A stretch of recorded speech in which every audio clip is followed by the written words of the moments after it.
Hello friends, welcome back to our channel Learn with Nishman. As we have completed part 3 fundamental rights, a major topic of Indian Constitution, and now we are going to start part 4th that includes directive principles of state policies. We often say DPSPs. So directive principles of state policy, as the name suggests, it's a kind of direction. It means a right to work. Certain directions given to state government or the state to follow the state policies, right?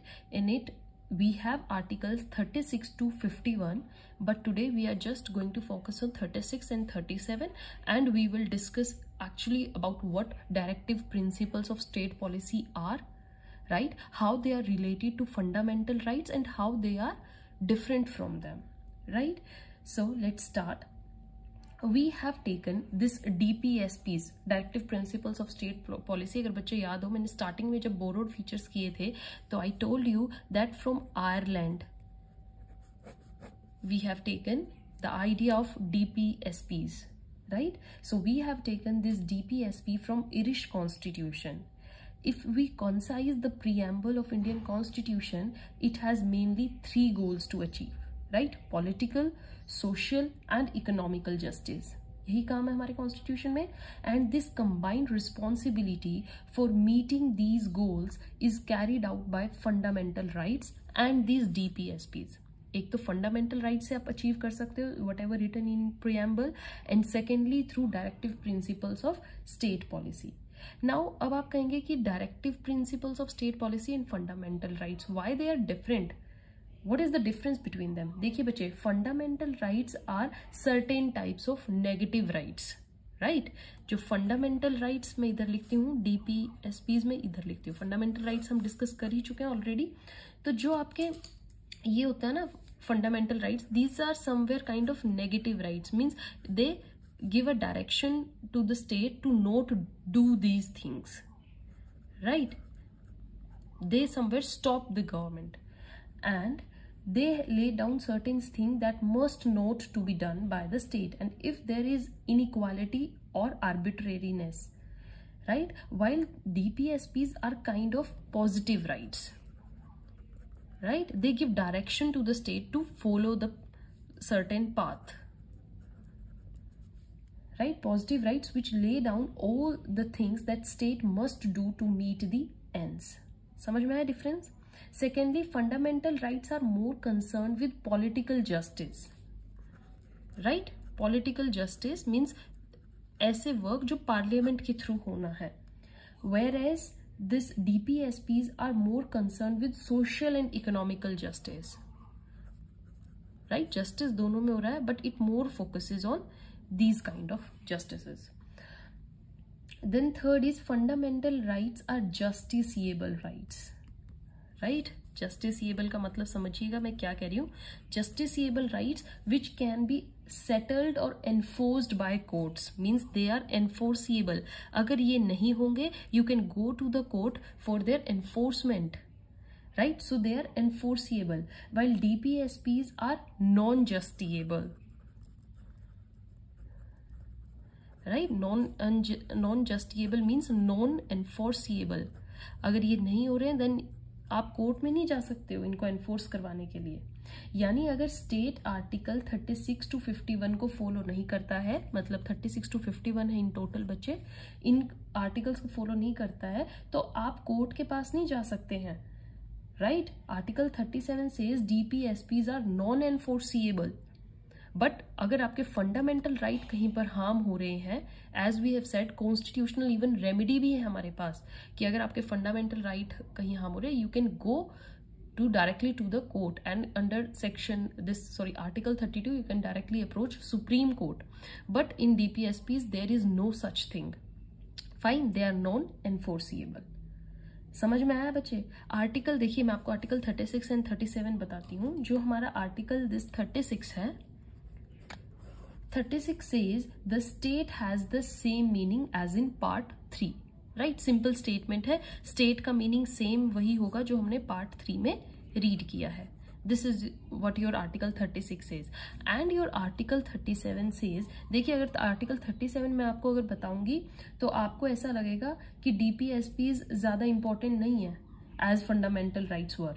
But ऐसा नहीं है बच्चे. Article 37 has other features also. So what your Article 37 says, हमारी country की governance के लिए DPSPs are a fundamental source.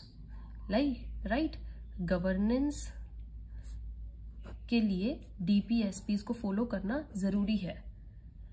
But state government का कोई भी नया लॉ बनाने से पहले, सेकेंड थिंग ये क्या कहते हैं, स्टेट गवर्नमेंट को कोई भी नया लॉ बनाने से पहले DPSPs को फॉलो करना ही पड़ेगा, जो भी directive principles of state policy लिखी हैं.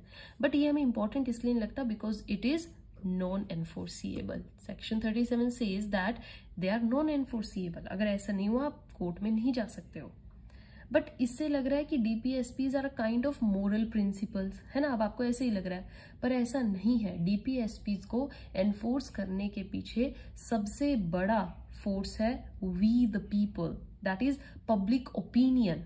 हमारा प्रीएम्बल कहाँ से स्टार्ट होता है, वी द पीपल. अगर देखिए जो गवर्नमेंट है अगर वो DPSPs में जो डायरेक्टिव प्रिंसिपल्स है उनको फॉलो नहीं करेंगी, राइट, सोसाइटी के लिए स्टेप्स नहीं लेंगी, तो जो पीपल है, पब्लिक ओपिनियन है, वो तो मैटर करती है ना. एट लास्ट गवर्नमेंट किससे आती है, for the people, by the people, of the people. People are the king makers, we are the king makers.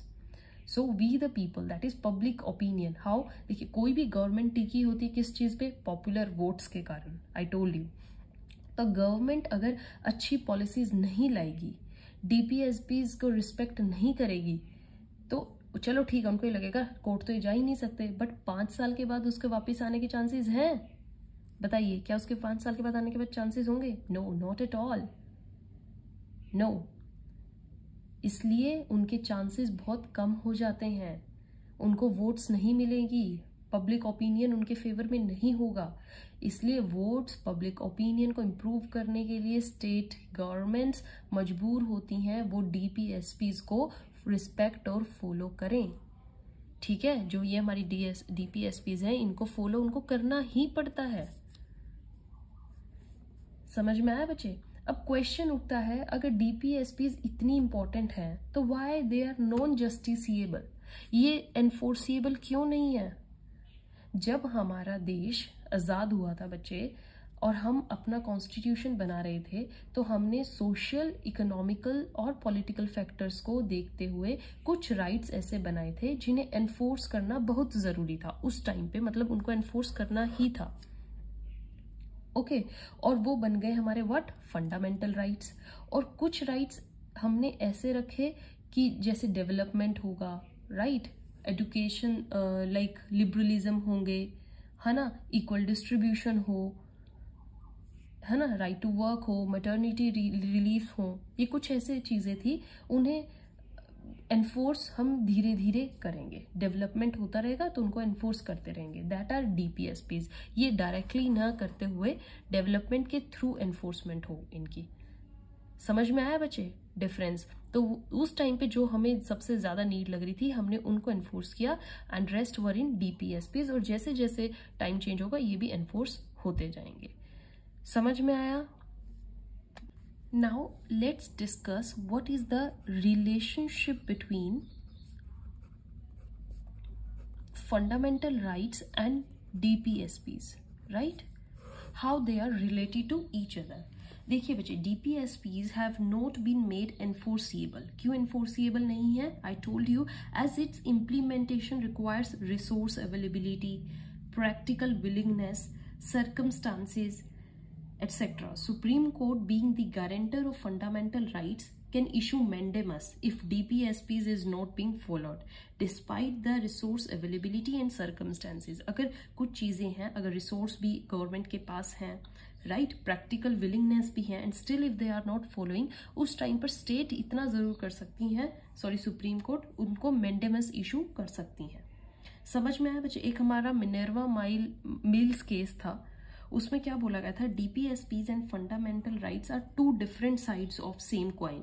One means to attain the goal of the other. आप एक को follow करके दूसरे गोल को achieve कर सकते हो. Their harmony is the bedrock of the constitution. They cannot be read in isolation to fundamental rights. Indian constitution is a social document and DPSP is manifestation to it. In India, the negative rights are put in fundamental rights, right? Though some of the fundamental rights are also in the form of positive rights. ठीक है, कुछ होते हैं जब हमने read किए. And the positive rights जो थे बच्चे वो सब किस में आ गए थे? DPSPs में. Court held that these two kinds of rights cannot be seen as antagonists to each other. Right? ये दोनों एक दूसरे से different नहीं हैं. Right? As both have same purpose of establishing harmonized society in India. They are rather complementary to each other and none is superior to other. The fact that the fundamental rights have expressly made enforceable, किसी को लगता है कि fundamental rights superior है, right? But ऐसा नहीं है. क्यों? क्योंकि DPSPs are not declared enforceable doesn't mean that fundamental rights are superior. The very nature of right under the DPSPs is suggestive that it can be enforced at the behest of the citizens. ये citizen की wishes के according आपको fulfill करनी ही पड़ेगी. We know that enforceability of DPSPs would depend upon the availability of resources and circumstances. These are the rights wherein state has to take positive action, right? Wherein it is needed that the circumstances for such positive action should be present. Under Article 37, it has been seen expressly declared that DPSPs are the fundamental principles of governance and the state shall implement the principles in making of these laws. The state has a constitutional duty to implement these principles. ठीक है बच्चे, उनकी यहाँ से देखिए enforceability से उनकी ये ड्यूटी तो बेशक ना हो, बट कहीं ना कहीं कॉन्स्टिट्यूशनल ड्यूटी जरूर बनती है DPSPs को फॉलो करने के लिए. Okay, they have this duty to implement these principles and once a law have to follow for the purpose has been made, then the law shall be enforceable. Okay, the only difference is that citizens can not have the DPSPs enforced directly. So if the right court which can direct, state finding the circumstances to be proper, or if a law has been made by the state, then the citizen can have it enforced. समझ में आया बच्चे? The court in Kesavananda case था जो हमारा बच्चे held that fundamental rights and DPSPs are both to be seen as the part and parcel of the larger goal of the constitution. अगर आपको constitution का एक larger goal achieve करना है, then fundamental rights और DPSPs दोनों को ही follow करना है. They are part and parcel of each other. Neither can be generally read as overriding the other or superior to the other. समझ में आ रहा है बच्चे? कोई किसी से superior नहीं है. Both have their own fields, own importance. Somewhere both combine with each other to bring harmony and to develop the society of India. Okay, so for today it is over. You now have complete knowledge about what directive principles of state policies actually are. So in next video we are going to classify these articles starting from 38 till 51. I'll tell you each and article with certain points. Okay, हम उनको अच्छे से classification करेंगे. Till then, keep reading, keep studying. Goodbye. Thank you.